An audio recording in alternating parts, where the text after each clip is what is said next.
Pada penampahan galungan, masyarakat di Bali pada umumnya melaksanakan tradisi mepatung untuk mendapatkan daging babi. Selain mendapat daging lebih murah dari segi harga, tradisi ini juga untuk menumbuhkan sikap gotong royong serta mempererat kebersamaan antar sesama.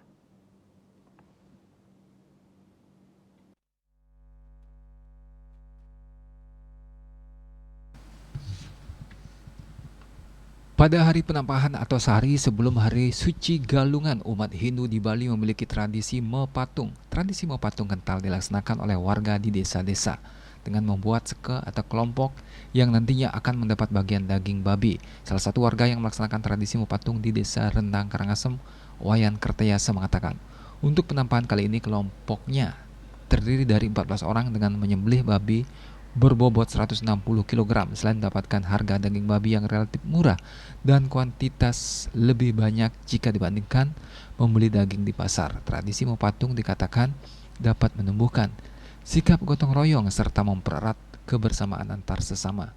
Mengingat semua kegiatan mulai dari menyembelih babi sampai kegiatan membagi daging secara rata dilakukan secara bersama-sama. Tradisi mepatung merupakan wujud sukacita warga, khususnya umat Hindu untuk menyambut Hari Suci Galungan sebagai simbol kemenangan Dharma melawan adharma atau kebatilan.